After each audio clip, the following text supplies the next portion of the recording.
Welcome on into the Utah Blockcast. I'm Steve Bartle, Utah insider for KSL Sports. Joined tonight by the fellas, Josh Bennett, Tyson Mall. Fellas, we enjoyed the bye week. Well, I guess I shouldn't say. I don't know if we enjoyed it. I assume that we have, but fellas, we just experienced the first bye week of the season. How was the bye week for you guys? Very much needed. And that, the team obviously needed it, but I needed a weekend off.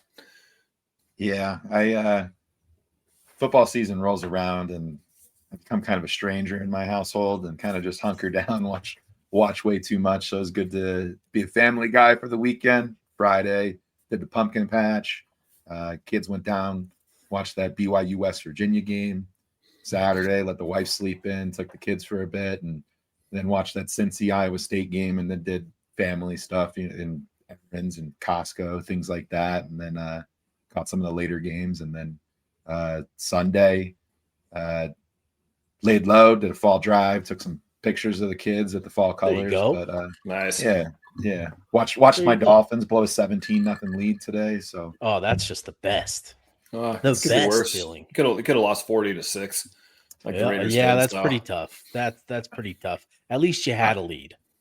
But anyways, Steve, we can commiserate. But our the Raiders left tackle just got probably done for the season last week. So I feel rough, you, dude. It's a rough go. So obviously a big one over the weekend. A lot of big games, big bye week for Utah. And I think this came at just the right time for Utah football, for all of us. Tyson, I'd be curious to hear from you. Just, going through a schedule, going through, the grind, how beneficial is a week off in a football season? Oh, it's huge. As much as every single one of these guys wants to play a game every single week, you practice to play games. So having a week of practice where there's no game at the end of it obviously isn't the greatest. But again, having a week where you're not getting completely beat up and not going into a game where you're just, again, taking hit after hit after hit, it's huge. I think the biggest thing, getting that week where you can just rehab, get in the training room, get your rehab done. Let your body just kind of reset and rest a little bit is huge, especially going into a game like ASU.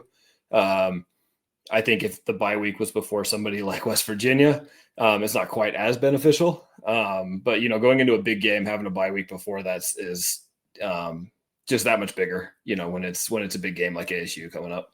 Yeah.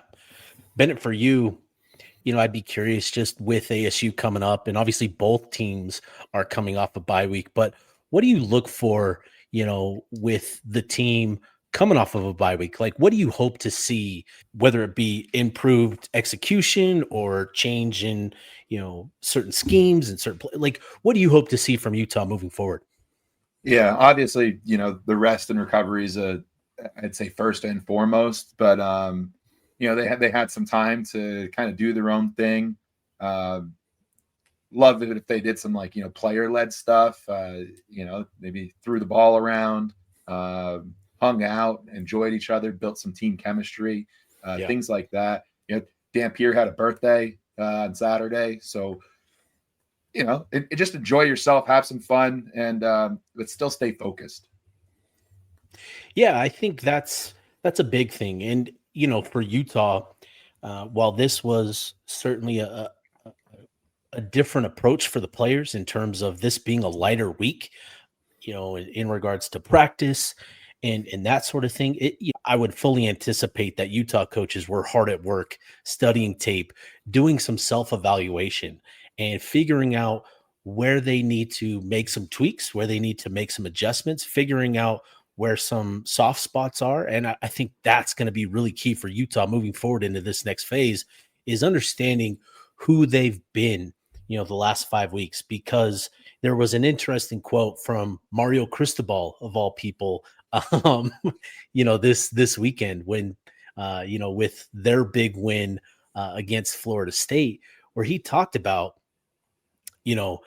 at this stage, at this level, if you've got flaws, teams are good enough that they can exploit them, and you're not good enough to not be exploited by these teams at this level, essentially.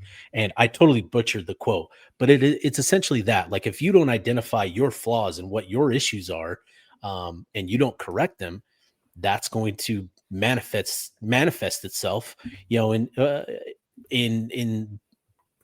the sense that teams will exploit you and find your areas of weakness. So I'd be curious, as we look back at Utah over the last 5 weeks, where do we feel those areas of weakness are? Tackling. Tackling's a big one. That's a big one. Yeah, I think pushing the ball down the field, I think it got addressed a bit against West Virginia. But again, one game's not a pattern. You're going to need multiple games of that to show that you're willing to do that and you can do that. So, I think that's something that teams are going to look at, especially ASU is going to look at and try and force Utah to do that. And I think Utah knows that too. I would hope they do. But like Steve, like you said, like if other teams see the weaknesses, your own coaching staff better see those too. Right. Yep. Absolutely. Yeah. And to your point, Bennett, Utah's, they've been credited with 74 missed tackles so far, which is a pretty significant number through 5 games. That's a lot more. That's about 15 per game. And, it's not perfect. It's not a perfect representation of, what's going on, but PFF has them as the 3rd lowest tackling grade in the Big 12. So that's obviously not where you want to be. And they're doing a lot of good things on defense. The pass rush, they have one of the highest pressure rates. They've been solid in coverage. It hasn't been pretty, but they've limited teams in coverage in terms of the efficiency and completion rates. So, there's good things, but certainly on the defensive side of the ball, Utah needs to address that tackling issue. And I wonder how much of that will be. I wonder how much the rest will benefit them, right? Just kind of the week in, week out grind, what sort of toll that's taken on their body and that sort of stuff. But I'd be curious, like, how much rest will benefit this group moving forward in that sense, in terms of being able to play with the physicality that they need to moving forward. Because, Arizona State, BYU coming up, those are going to be some pretty physical tests. Yeah, it's kind of a catch-22 because over the bye week, you want to relax, recover, rest. But you'd like to see your team get better, and one of those areas is tackling. So it's like, how do you do that? How are you supposed to practice tackling while trying to get healthier? So, I don't know. A lot of key moments. Look at the Texas Tech game. Some pursuit angles there. Some bad tackling led to that big play that they opened up their first possession with and got a touchdown on that first drive. Sound tackling, good pursuit angles. Game could go a totally different direction. Yeah, I think tackling is one of those things that the pursuit angles haven't been great at certain times, but I think a lot of the issue lies in not wrapping up. And again, that's just I don't want to say an effort thing. It's an effort thing, but like, it's not entirely, it's more of a mental thing. Like, you gotta, it's like, and this is my old man yelling in a cloud moment. But those seem to be coming more frequently. They really are. But like my biggest thing, especially with football recently, is like it's so highlight driven. So everybody's looking for these big hits, and most of these big hits is just, a guy basically throwing his body, shoulder first into a guy. When there's so many highlights out there too of guys that just make like just perfect form tackles. Like, look at the Reggie Bush hit when he was on the Saints. Levani Damuni versus UCLA. Exactly. Like, I just think there's football's just gotten to this like kind of highlight driven deal where people are just looking for huge hits, and the easiest way to deliver a huge hit is just throwing your body shoulder first into a guy and not, form tackle wrapping up.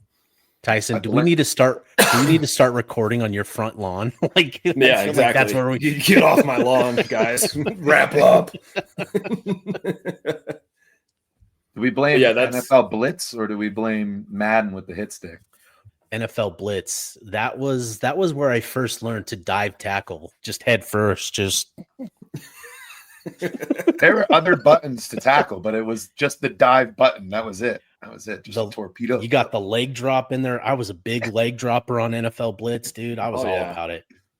The thing that like I wish I don't and you maybe they are doing it. I don't know. I'm not in practice, but I know Washington went through a few years where they had a rugby program come in and kind of help them with tackling, because you can't tackle like you do in football. In rugby, you can't just throw yourself at a guy. You gotta get lower. You gotta wrap up. You gotta come drive with your it. feet. Type of thing. So, and Utah's pretty well known for as a rugby hotspot. For the last 20, 30 years. So I don't know if they have done that, if they brought some of the Utah Warriors in, and I know a bunch of the guys on the Utah Warriors are former Utah football players. So I think that's something I think could be beneficial. We know that Utah listens to the podcast, so if we start to see the Utah rugby team up there at practice, we'll know that they're we got credit. We get credit for that. So yeah, Tyson. I'll take credit for that. All right. So we know that Utah needs to tackle better. One thing that I've been thinking about with the deep passing game on the other side of the ball is I feel like what we saw against West Virginia is all that we really need in the passing game. Am I off base on that, or does it need to expand even more? I mean, we got rid of the dink and dunk. It felt like we weren't doing like wide receiver screen on the left, wide receiver screen on the right. Like we were stretching it a little bit more, and we saw that that Dan Pierce able to hit that 10 plus, that 10 to 15. That's really all you need. Like obviously you'd love to see 40-yard bombs, but it's just you don't need that. You really don't. You got to know what you have with Dampier. I think Dampier is a very, very good quarterback, and he can make a ton of throws. And he's shown that through 5 weeks. But he's not Joe Burrow. Like he's not just a guy who's going to sit back in the pocket and just like throw these 30, 40-yard dimes. That's just not his game. And you don't need to force him into something that that he doesn't excel at. Like keep him what he's doing right now. He's doing fantastic. The West Virginia game is evidence of that. If you can consistently do that for the rest of the year, like there's zero need to do anything more. Yeah, you think? So I think. You're not, go ahead. I was gonna say you're not gonna find yourself in that 3rd and 20 situations very often, but 3rd and 10, like you got to feel like there's something there. So that's where that 10 to 15 yards, that's going to be the most common 3rd down you're going to face. That's in a longer yardage situation. So you want to feel like the Utah offense is able to move the chains on a 3rd and longer than 4, right? Yeah. 3rd and 5, not too stressed, but 3rd and 10 prior to last week, a little concerning. Yeah, and I think even just getting the ball to those, 10 to 15 yard spots, right? Which he showed that he's fully capable of making those throws and making really good throws to those spots of the field, pushing the ball, to the sideline at those distances. He's got good velocity, so we know that he can get the ball down the field. And I think seeing the difference that made with the West Virginia defense compared to Texas Tech, where it was just a lot of the dink and dunk, and you saw the Texas Tech defense just continually sort of, inch a little bit closer, right? The safety's moving up just a little bit, leaning forward a little bit more each and every, as the game wore on, whereas West Virginia had to respect that 10 to 15 yard spot. And obviously you're going to drop back to protect yourself from the yards after catch as well. And so it just does so much for the defense or for the offense and the offensive line. When you have that sort of space, it allows your offensive line blocks to sync up a lot better. your combos to work a lot, more effectively. And we saw what that did to Utah's rushing attack against West Virginia. And obviously, we know that West Virginia isn't Texas Tech by any means, but still, yeah, I think that is. I'm with you guys that I think that is what Utah needs to at least do on a week in, week out basis. There are going to be moments where, yeah, they'll need to connect, on some deep shots. But like we've seen, even just connecting on a 99th percentile throw on a slant, that can go for big yardage. And you get on some draft boards with those 99th percentile throws. You can call the Heisman for some of those throws. Hey, your team's a national title contender, like not just winning the Big 12, but they win playoff games with those solid throws to slant guys. No, but look, like I think this is also a conversation around the wide receivers and the tight ends to be more playmakers with the ball in their hands and after the catch. That is, a key to explosiveness as well. So I think that is an area that Utah, I hope, looks to exploit a little bit more in generating opportunities for these guys to catch passes on the move and do that moving forward, because that can do so much for an offense. So, all right, let's kind of transition to what we watched this weekend. Obviously, Utah being on the bye week, enjoying some rest, enjoying some recovery. We all got to enjoy week 6 college football without stress. It was wonderful. It was great. And I think you guys called it. The perfect team to root for this weekend was Cincinnati. That was a lot of fun. That was a fun game to watch. Baylor, Kansas State, that was a fun game to watch. And Texas Tech and Houston, that was a fun one, at least for a few minutes.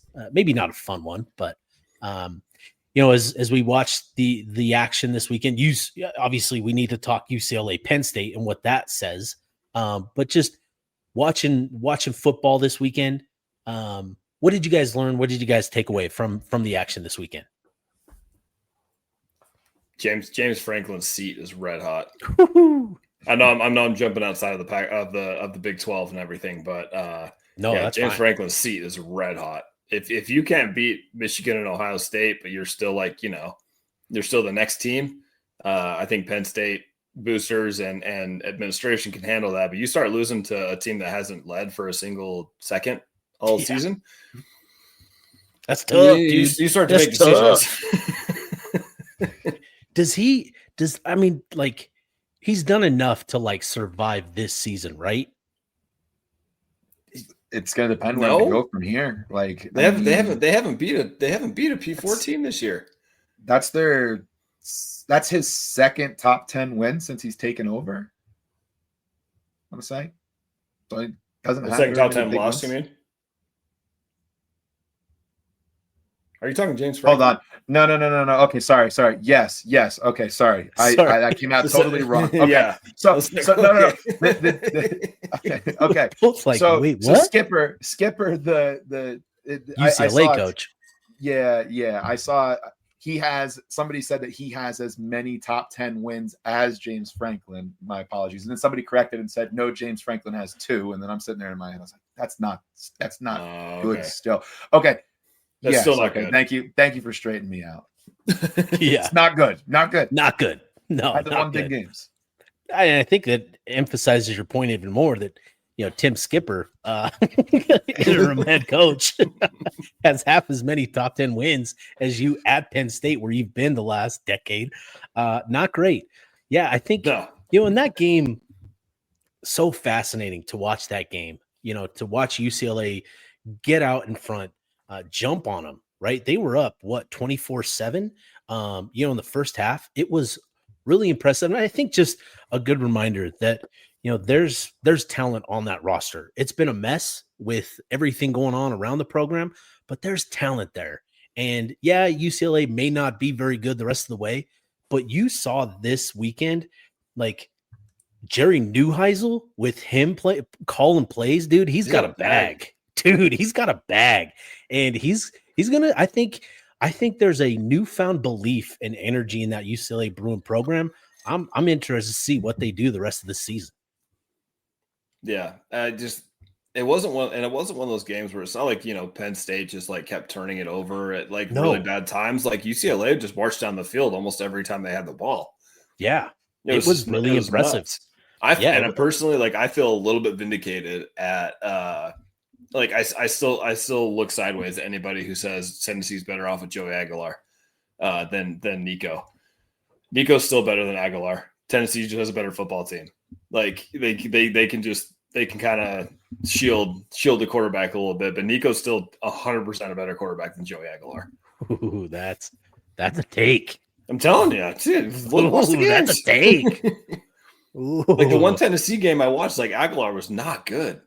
I think he just got bailed out by his wide receivers constantly. Yeah, that's a good point. Yeah, we'll learn a lot about Nico moving forward. He was everything to that win, good. especially in the second half. He put that team on his back and willed them to victory. So, again, like I said, excited to see what they do the rest of the season. I wouldn't be surprised to see them get a couple more wins, but I think the big thing we've learned is they won't be the worst P4 team in the country this season, not at least by resume. No other team, I think, is going to have a top 10 win like UCLA will. So that's interesting. But Bennett, I'd be curious, watching some of these Big 12 games, what was kind of your takeaways from the action this weekend in the Big 12? Yeah, I'd say, we've already kind of touched on it, but Cincy seems somewhat real. To get that win against Iowa State was a great win for them. A good result for Utah. Utah doesn't play Iowa State this year, so no opportunity to get that head-to-head tiebreaker. Iowa State has a bit of a favorable schedule down the stretch. They miss Tech, don't have a super messy slate ahead of them. So impressed by Cincy to get that. They pretty much controlled the whole game. They tried to give it up toward the end, but they did get the W. Houston losing to Cincy. Houston losing to Tech was another good one for the same reason. Utah doesn't play Houston, so just another one. It also kind of staying on the topic of vindication, just seeing Texas Tech like absolutely pummel Houston the way they did made me feel a little bit better about the result when they came to Rice-Eccles, albeit that game was over from the time it started, more or less, whereas Utah got to go 3.5 quarters. Yeah. It was 25-3, I think, midway through the second quarter. And you just felt like, okay, Texas Tech, we're up, we're good. Defense was playing great, really impressive win. So I think you can come away, if you're a Utah fan, feeling better about that performance. Obviously, it doesn't excuse the offensive performance in what we saw there, but in terms of just hanging around with Texas Tech, you can feel better about those 3.5 quarters. Yeah, no, absolutely. I got more excited about Utah getting another shot at Tech. I think Tech again continued to show that defense is stupidly good, and that their offense is middling at best. Yep, very much, especially with Morton at quarterback. Like again, you watch him and just like if you watch him even against Houston and before he went out against Utah and compare that to Will Hammond against Utah, it's night and day. Like I think Morton's probably the leader of the team and all that, but I mean, it's not. I think the offense is better with Hammond. Yeah, it's an interesting conversation with Morton because he's got the numbers. Obviously, he has the respect of the coaching staff. He's talked about as that leader, and I think that says a lot about Morton. But there's just something about watching him where it feels like he's kind of the one holding it back, right? It feels like there's another gear with this Texas Tech offense, and it just feels like Morton is the weak link. Yeah. Like we saw with Will Hammond, like that additional threat of the QB run, as much as I hate to like bring that game back into the forefront of the conversation, like we need to bury that thing. But no, like I think it's interesting with Morton. He's doing a great job. He's doing what he needs to, but certainly, you just watch him and you feel like there's just something missing there. It's one of those things where it's not like it's going to be fine until Right. it's not, until you need that. Okay, like, all right. I would say think of it like Alabama in the national championship with Jalen Hurts and then bringing Tua in type of deal where Texas Tech might need to come to a decision like that where Morton's not getting it done and halftime you make a change to Hammond. And I really hope Utah's not on the receiving end of that. Well, they already were essentially. No, I'm just saying but they're on the receiving end of it again. That would be what happens. In comes Will Hammond in the second half in Arlington. Utah fans just throwing their hands up, just like, gosh.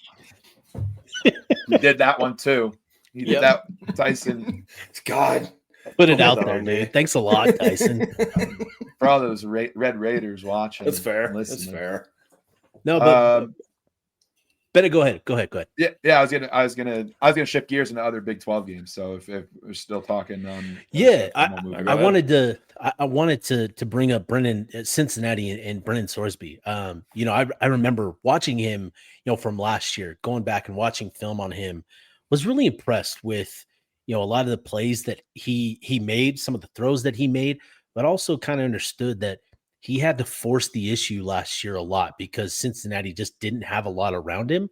But felt like, it's almost the exact opposite of Bayron Morton, where it feels like he is the guy, right? Kind of like watching, Devin Dampier last year for New Mexico, where it's like he is the sole reason New Mexico had any sort of shot at a win last year. He did everything.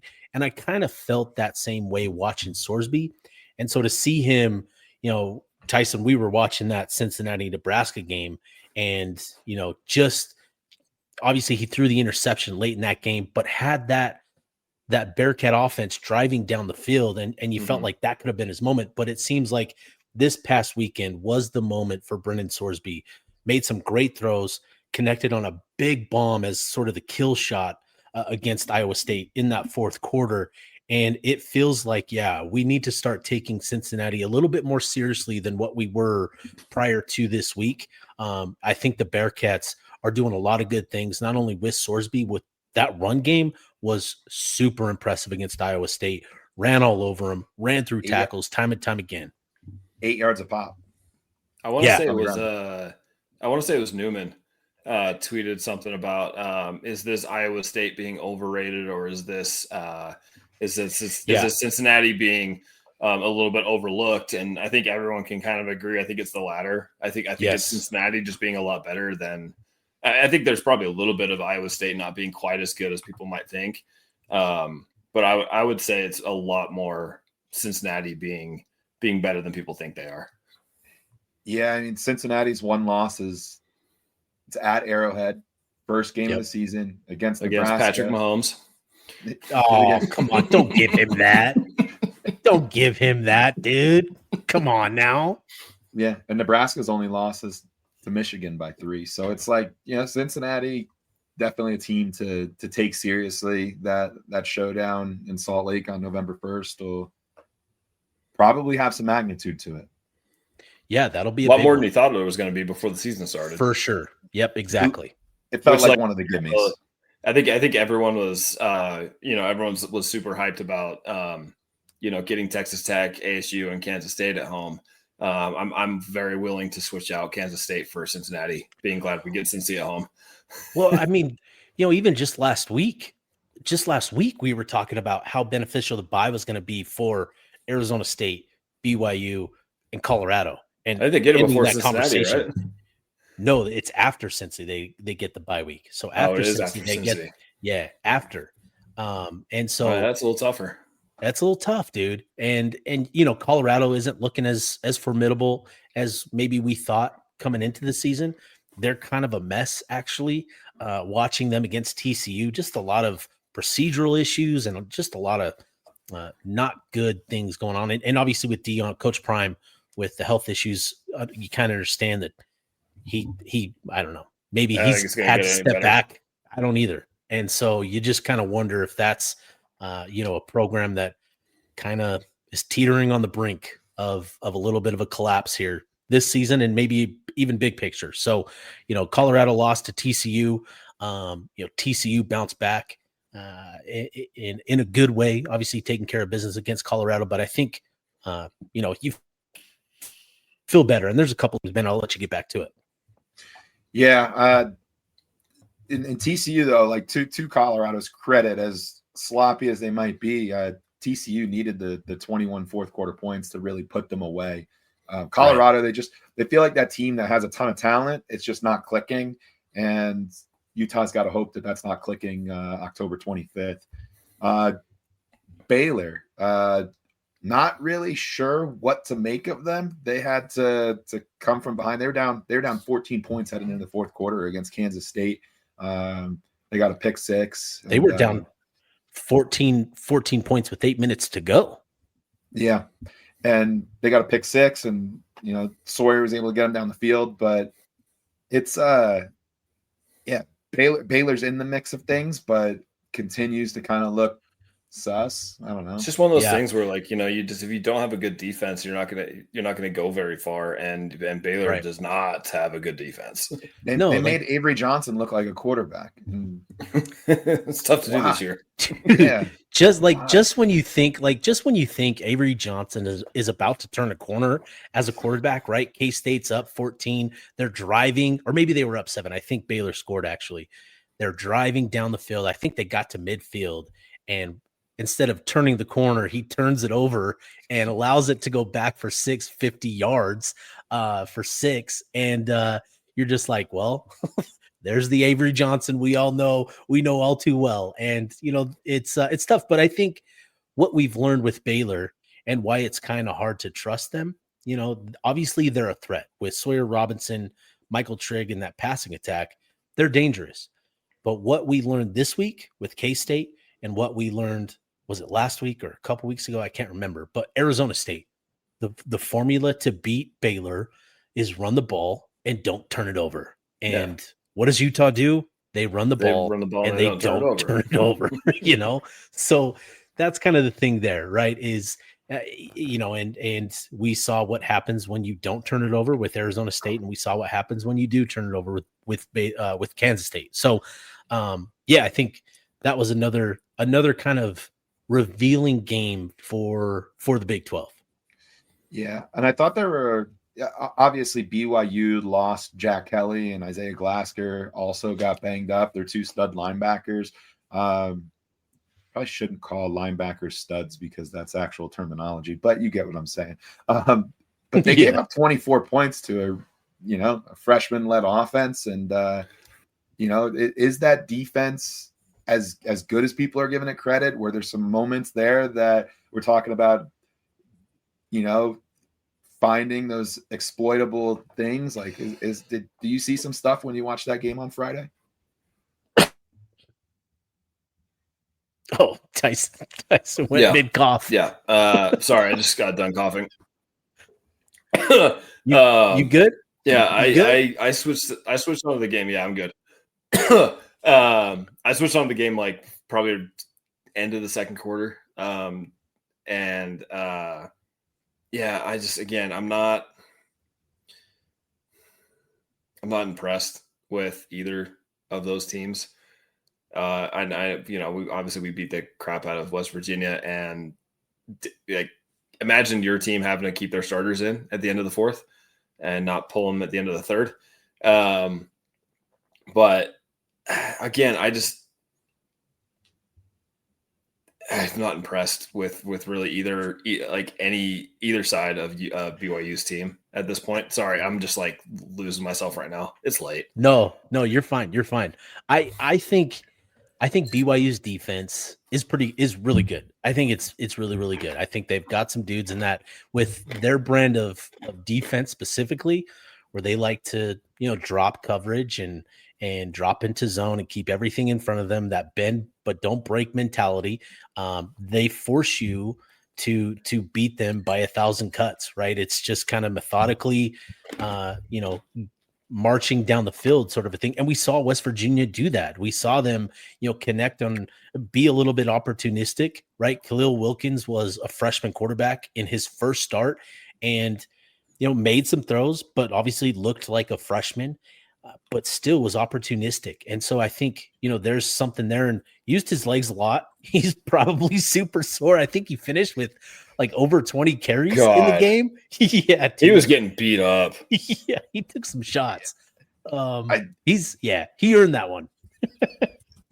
Super interested to just see what they're going to do, what they're going to try to throw at Dampier, just because Dampier is much more decisive, much more shifty, much more creative.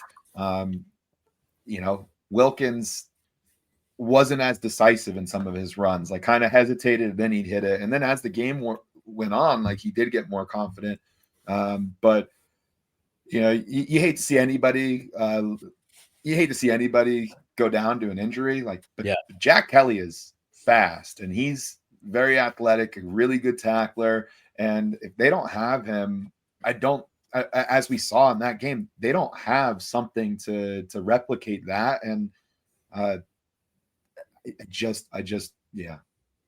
It's going to be interesting, right? You lose a player like that. He was the Big 12 defensive player of the year last year, made a lot of plays, was opportunistic. I actually voted for Isaiah Glasgow as the all-conference one of the all-conference linebackers this preseason, because I felt like Glasgow was more of the genuine impact guy, where Kelly just sort of like cleaned things up and made plays, had the interception on Avery Johnson like thrown right to his gut, and credit to him for making the intercept. But anyways, losing a player like that, it's tough. It's going to be tough to replace him. And sure, they've got depth in that linebacker room that they feel good about, but you can't replace somebody like Jack Kelly. So they'll make adjustments, and they've got other guys that'll step up. But I'm curious to see what sort of impact that makes, especially this weekend going on the road to Tucson against Arizona, who's playing really good football right now with Noah Fafita. I'm fascinated to see, Fafita isn't the runner, but he is mobile and he gets around. He can manipulate the pocket, get out into space, and capitalize on opportunities down the field. So I'm interested to see, what sort of adjustments BYU makes on defense, but also how Noah Fafita, looks to bounce back after kind of a sus, performance last year in Provo. Yeah. Like not to jump forward another week after that, sorry. but to the Utah BYU game. If you watch the BYU Colorado game, like Jack Kelly's entire job was just to stand there in the middle of the field, and whatever way Caden Salter decided to leave the pocket, he went straight downhill at him. And if he's not ready to go against Utah, I'd be really interested to see if they try to do the same thing with somebody like Ace Kafusi. Yep. I'd be really interested, because that's I guarantee that's exactly what the plan would be against Dampier, is to have a guy just, Jack Kelly just stand there, and whatever way Dampier decides he wants to roll out or escape pocket, going downhill at him. And I don't think anybody besides him on that defense can do it. Maybe Glasgow could, but like that was my only thought watching them against Colorado, was like, this is exactly how they would play Utah. Yeah, I agree. So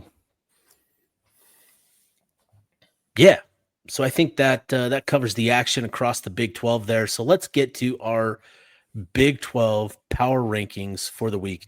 What we've done, we've created a little composite. So myself, Bennett, Tyson added his, and then I enlisted the help of a couple listeners, Tag Butler, Andrew Crane, as well, to kind of build out our composite here. So I'll bring up the ranking here. There we go.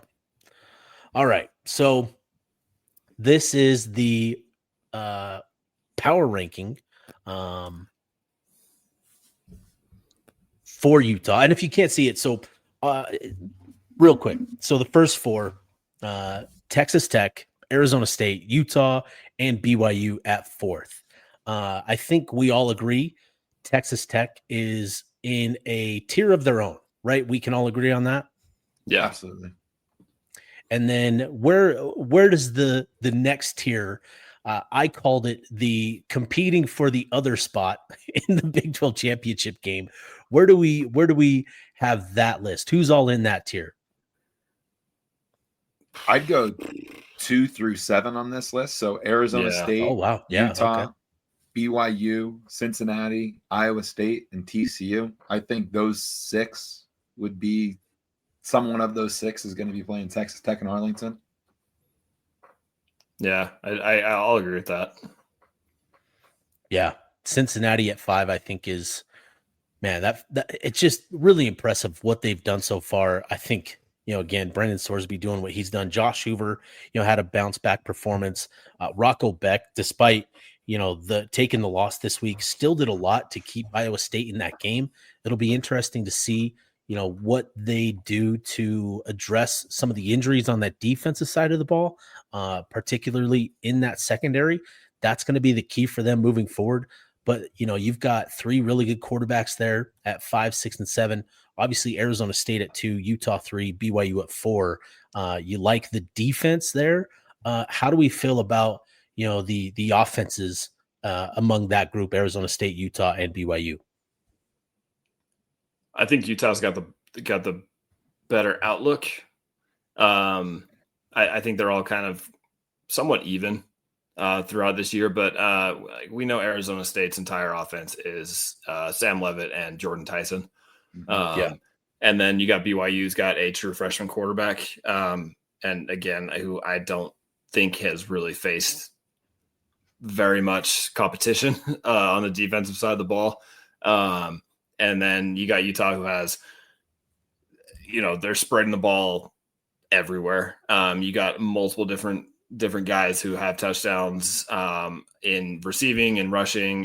There's just so many different ways Utah can kind of punish you. So I think Utah's got the better outlook of those 3 on the offensive side of the ball, just strictly based off of, the multitude of different ways they can beat you. Yeah, I'm like 1A and 1B with ASU and Utah as far as offenses go, and then BYU. I totally with what Tyson said. BYU hasn't played any defense with a pulse yet.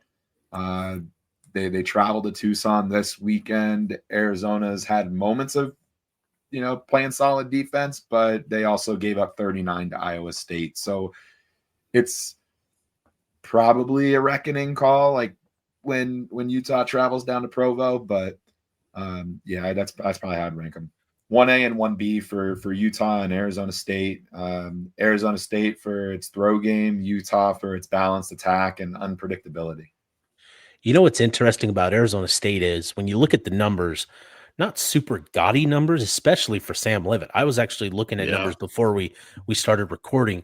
I've always thought that Leavitt was really good on third down, but he's got kind of a really bad rating on third down. I think it's like in the 40s. It's a QB rating where Dampier is up in the hundreds. I think Bear Bachmeier is up in the hundreds, and you've got Sam Leavitt ranking in the 40s. It's a rating that Sports Info Solution, that it's kind of their unique spin on QBR and that sort of thing. But really surprised by that because I've always felt like Sam Leavitt has been nails on third down. So I think, when we talk about the matchup this week, and we'll talk more about the game throughout the week, but I think that's going to be a key for Utah's actually getting, Arizona State into third downs, and forcing Sam Leavitt to be a playmaker.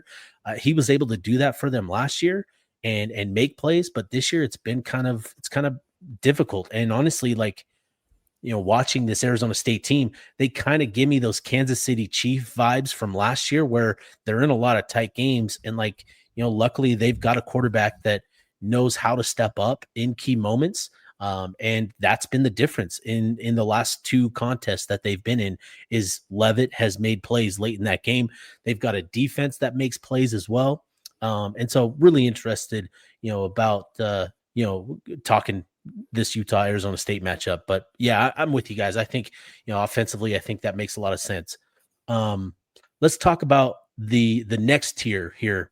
Where do we think it begins? Obviously with Baylor, but where do we, I guess I should say, where do we think it ends after, Baylor, Arizona? Where do we think the next tier goes? We're looking at, yeah. Yep. I Okay. agree. So you go 8 Baylor, 9 Arizona, 10 Kansas, 11 Houston. I think that's where the cutoff is. Those 4 teams are very much still in the mix. They Yeah. have one conference loss apiece, but just don't feel like they're at that same playing at that same level. Yeah. A lot of exploitable things on those 4 teams. Yeah, I'm with you. I think those teams, there's a big question mark around each of those teams. Like we talked about with Baylor, obviously the formula is out, run the ball and protect the football. And with Arizona, we'll get a much better idea of what they're going to be this week as they take on BYU. Kansas, they haven't really they got a good win against UCF, but they lost last week to Cincinnati at home. So and then Houston obviously losing to Texas Tech in the manner that they did. So yeah, I'm with you. I think that's the next tier: Baylor, Arizona, Kansas, and Houston, which leaves us with UCF, Kansas State, Colorado, and West Virginia, with Oklahoma State at the very bottom of this list. Yeah, I think that's a pretty good list in terms of tiers and how we kind of view the conference. I think we all agree Texas Tech in a tier of its own, a good number of programs, viewed as top contenders, and then still some teams, knocking on the door of potentially making some more noise. Yeah, it's when you go 1 through 11, like there's a lot of parity in the conference, which makes it a lot of fun, makes it absolute chaos. And then even that 12, 13, 14, that UCF, Kansas State, Colorado, like there's some juice to those teams. They could knock you off if you're not ready for it. But yeah, it's a crazy conference. That's one of the things I enjoyed about the Pac-12, that dog eat dog stuff. Yeah, for sure. All right, so with that out of the way, let's talk real quickly about the Utah Arizona State matchup this weekend. Kind of our first look, a rough draft, if you will, of the game matchup and the conversation around it. Tyson, what do you make of this matchup? How important is it? What are the storylines you're paying attention to? I mean, since the Texas Tech loss, I think I'm approaching every week as you just got to win out. Each week's going to be a season defining win or loss, depending on the outcome. So I think it's just another one of those really important games. Obviously, this is Utah and ASU have a long history of I think really exciting games and kind of really important games that end up deciding each team's outlook for the rest of the year. But something I keep coming back to is a night game in Rice Eccles and likely with rain. I think has proved pretty favorable in Utah's favor in the past. So I'm personally hoping for another instance of that where John Henry Daly and Logan Fano just go absolutely bonkers. And I think the biggest thing I want to see is you got to slow down Jordan Tyson. He's been their entire passing offense this entire year. So I think if you, I don't want to say stop him. He's kind of one of those players where you're not going to just completely shut him down. But slow him down enough and make Sam Levitt beat you, throw him to somebody else, or beat you with his legs, which it's a little scary. And we can see multiple instances of the past of Sam Levitt beating multiple teams with his legs when he doesn't get respected enough. But I think getting him off his rhythm, slowing down Jordan Tyson and really doing what we said earlier is taking a lot of time off the clock, controlling the ball, controlling the time of possession, and scoring touchdowns, I think is going to be the biggest thing that kind of factors into Utah winning this game. Yeah. Bennett, for you, what are you looking at? What's kind of, where do your eyes go in this matchup? Yeah, I think it goes back to if we talk about teams that are equipped to kind of copy that blueprint that Texas Tech had to beat Utah with loading the box and forcing Dampier to throw the ball.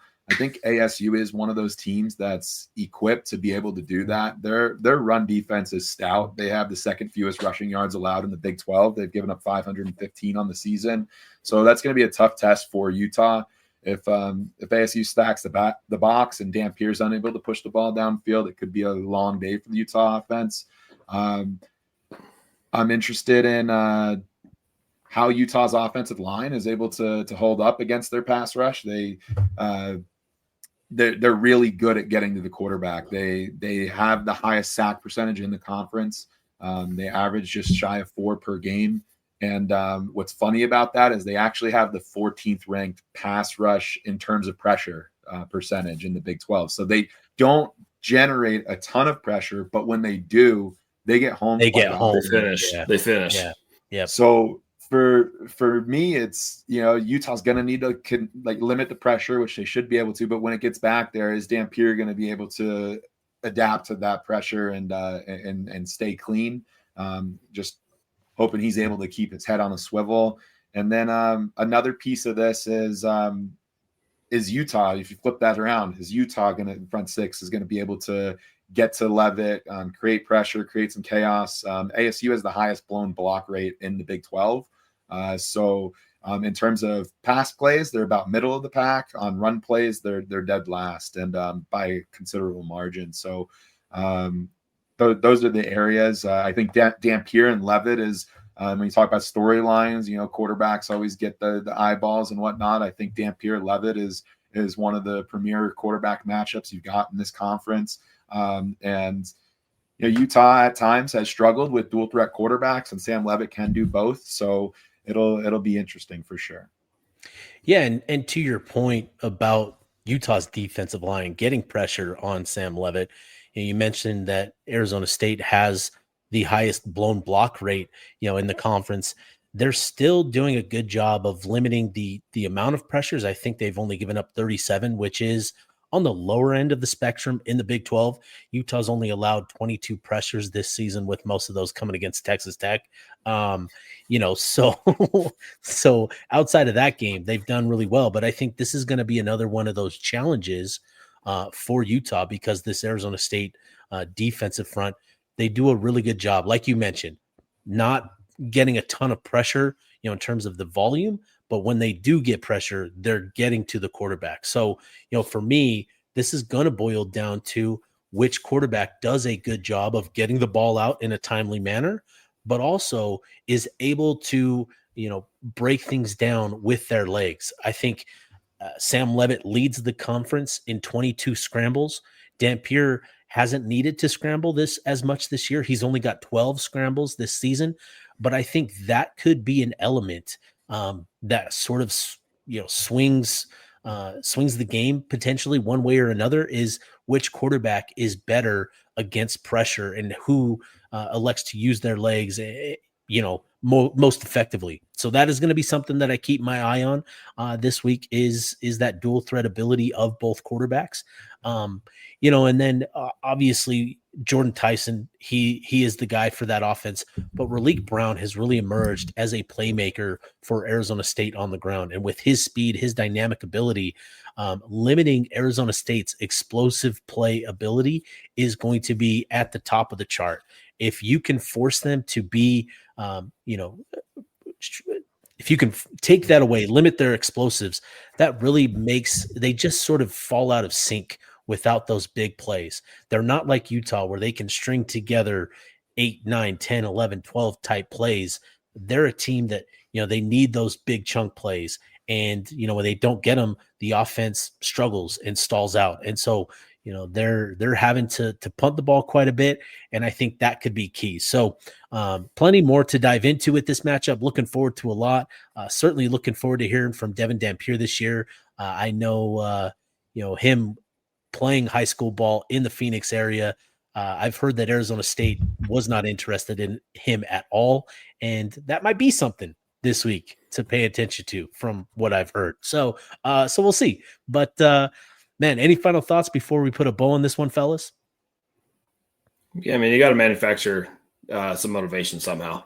And if we've learned anything, football players are notorious for, especially quarterbacks, for finding any small slight against them as motivation. So and as funny as Dampier doesn't seem like the kind of guy who would do that, But like if he does, like I feel like it's just going to go like to a complete different level. So yeah, I think it's going to be it's a really important week for Utah going forward for the rest of the year.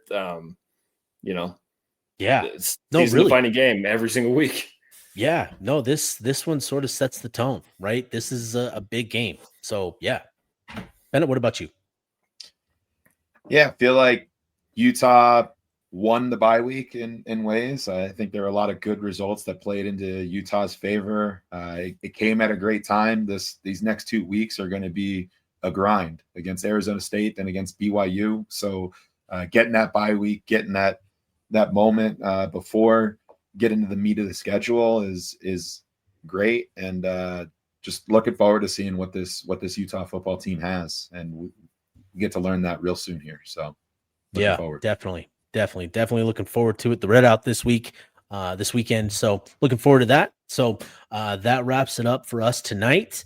I'll be back at it with the daily content this week. We've got Kyle Whittingham's press conference on Monday.